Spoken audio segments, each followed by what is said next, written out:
I'm going to create my own story, tell my own story. So I have this great project where I wrote myself into the dream role. Now my goal is to help other people do that as well.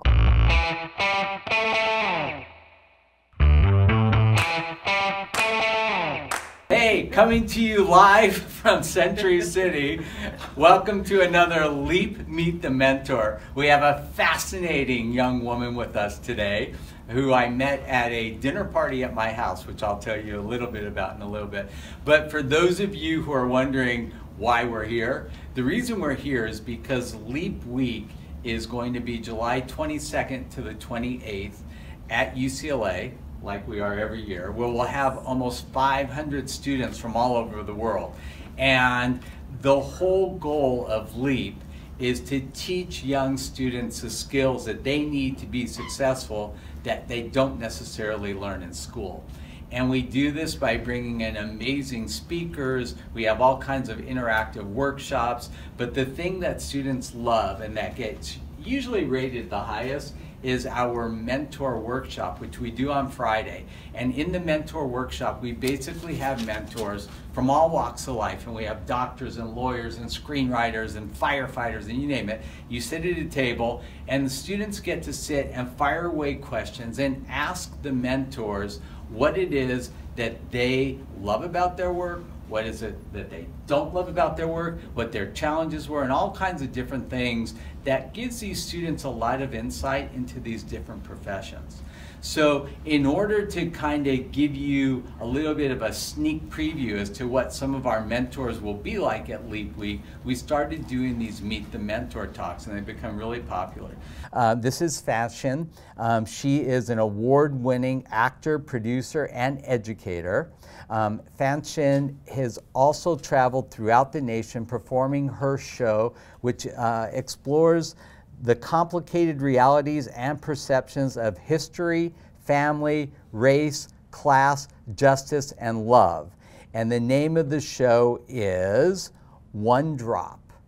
And her show is going to be performed, you said, where? Tomorrow at the Museum of Tolerance here in Los Angeles. Right here on Pico. That's right. And she does this all over the country.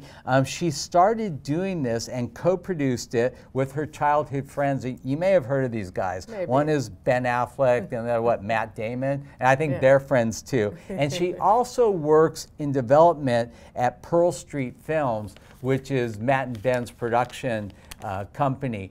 And her main objective there is to bring diversity into their projects. So without further ado, I introduce you to my friend. Thank you. I'm so glad to be here. Yeah, thanks for taking the time. Yeah. So how long have you been doing One Drop? I've been doing One Drop for about 4 years now. It started off as my thesis for my Master's of Fine Arts from Cal State LA, also not too far from here. And I had no idea that anyone besides my mother would be interested in the show, but it started. Moms are awesome, aren't they? Are the best. My mom's my best audience, too. I always thought, you know, I'll do it in my living room for my mom and, you know, 1 or 2 shows and that'll be it.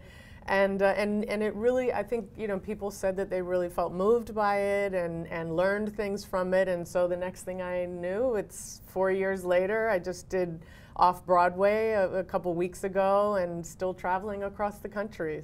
So it's a very unique perspective because you have a father who's Jamaican. Yes. Your mother, I just heard, is Dutch. She's Danish. From Denmark, yes. Denmark. Yes. So you really explore a lot of different things, and maybe you can tell people watching what they're going to get, like a little preview of One Drop. Sure. So One Drop kind of explores how any of us came to begin to believe in the idea of race in the first place in the U.S. So I use the racial categories on the U.S. Census as kind of the historical backdrop to show there was a time in history where race didn't exist at all, and then suddenly it started to mean something and started to matter, and then we just built it up, and each time on the census, these racial categories are growing and growing because we continue to believe in it more and more. And I parallel that history with my relationship with my father. We had kind of a rocky relationship in the beginning. and you know, when I was younger, and I always had this suspicion that race had something to do with it, that maybe because of the way I looked and the way he looked, or maybe because of the friendships that I chose, or his life and things he had experienced got in the way of our relationship. So I kind of made this show to go on this journey to find out how are we responsible for the things that we believe, and then also how is history responsible for that, and that's what we explore. It's fun, it's funny, but it's also moving and educational. Well, I want to see it. I hope you will.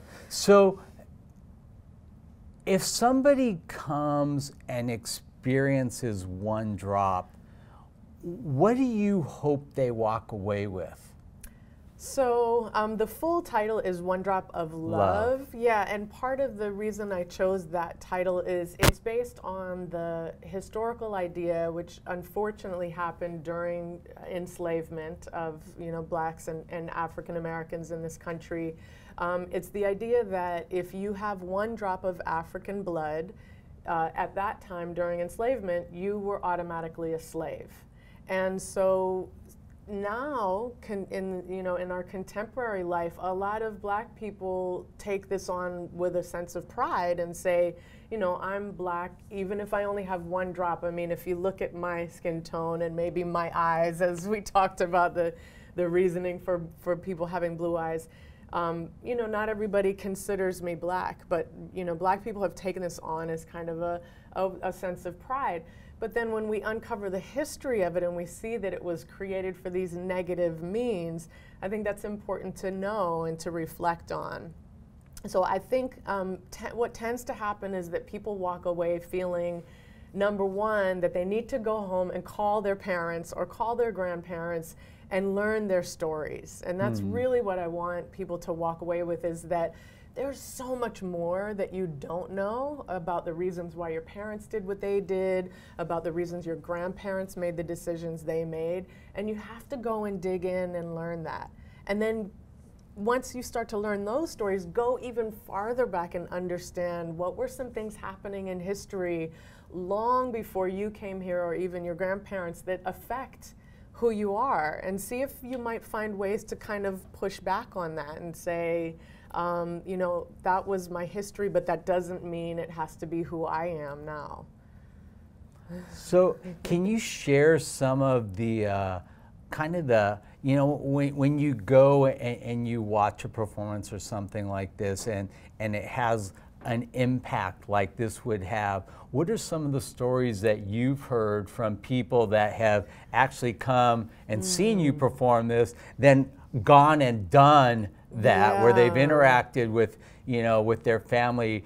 You know, can you share that with us? I get to hear so many stories of people who say that this going and having that conversation changes the trajectory of their relationships with their family members, like it did for mine, which surprised me, but I was so glad. How did it change it? Well, I think, so I use these particular hashtags a lot for when I talk about the show, which is truth first, then justice, then love. So truth, justice, love, but in that order.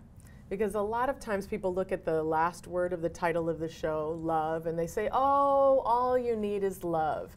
But I don't think that's true. You need more. I think you need some more. I think love is wonderful, and, you know, we can all, you know, I think having that feeling means that you're empathetic and kind, but without understanding the truth first, and by that I mean stories that we didn't learn in our history class, because our history class was very specific and one-sided, right? We have had kind of a very lopsided history lessons, and so we need to uncover the full truth.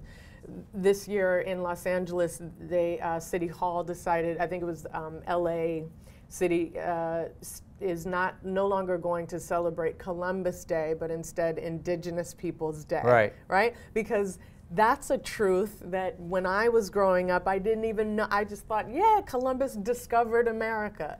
So I think we all need to tell more truth, and that's in history, and that's also in our relationships. And that's why I say start with truth, and once you start to tell the truth, that's not enough to just stop there. Then you pursue justice of that truth. So you figure out what are ways that this particular community or this group of people have not been represented in this area, and now how do we make that more fair? What things do we all have to do to make sure that it's more fair?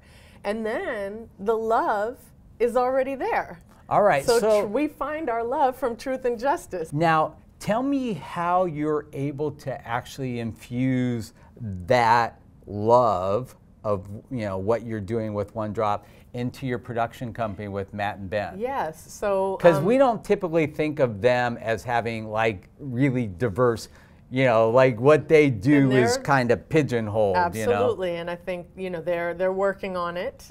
So a lot of what I do in the job, it's kind of twofold. So one piece of it is really just, I have the fortune of having grown up with them, and so we're good friends. And so I can tell them truths that they may not be able to hear very well from other people. Real right? friends so do that. I'm very honest with them. And sometimes that means also I say things that make them uncomfortable, but they can hear it. So some of it is education, and it's because when you are of a certain demographic, white men in their case, there are some things that you literally don't even have access to, or you don't think about in your day, right? A lot of times I think about the word privilege. A lot of us think of privilege as, oh, you have the right to do these things, but privilege is also the immunity from experiencing other things. So it's not just a right. You're so right. It's also immunity, right? And so they have this immunity, and so it's not their fault that they don't know, because it's an immunity. They don't even know they don't know. And then on the other side, which is actually the part that I really enjoy, I'm so fortunate that I have One Drop. So I have this creative outlet. I'm an actor. I had been in LA for years trying to find work and never got because I'd go to auditions and they were like, well, are you black? Are you white? Are you, So I said, okay, I'm going to create my own story, tell my own story. So I have this great project where I wrote myself into the dream role. Now my goal is to help other people do that as well. So I read a lot of scripts and go to a lot of festivals and go to theater and try to meet other people that are really kind of telling really solid, good stories that are more representative. One thing I want to mention about representation, of course, it's so incredible and important and exciting what's happening with Black Panther right now. But part of what I want to shift in the industry is that also the cast of the Post should have also looked more like what the world looks like. So we also have to cast our films and hire crew that looks like what the world looks like, because right now what a lot of us tend to do is think of white as the default for human being.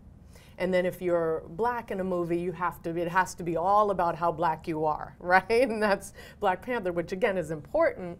But I also want us to just go to a movie that isn't about our race, right, or our culture, but is just about normal regular human beings, like newspaper journalists or dentists or doctors, and I actually still see lots of different kinds of people. It's really important. So that's what I'm working on. Yeah. All right. All right. Well, in kind of conclusion, because we don't have all day, what I want to know now is what's next? Oh my goodness. I mean, I'm going to keep doing One Drop as long as possible, and we've now transitioned into doing workshops, because it's really important for me that young people see the show and then walk out thinking, I don't want anyone to think this is some magic you can't do. I want you to walk out thinking, I can do that too. And so we're doing workshops to really kind of guide young people. How can I tell my story, right? What tools and resources? And then for Pearl Street, unfortunately, I can't quite talk about some projects, but I have some things in development that I'm really excited about. And we've got a show called City on a Hill that we've shot the pilot for on Showtime, which I hope it's going to be really good and well watched. Awesome. And so, yeah, I just want to, I hope the next news I have is that someone else is telling their story and I helped them tell it. Awesome. Well, thank you so much for spending some time with us. I really appreciate it. Again, for those of you that want more information on LEAP, please go to our website, www.leapfoundation.com. I hope to see you and your students who are age 15 to 25 at LEAP this summer, July 22nd to 28th at UCLA. With that, Dr. Bill, over and out. Bye-bye.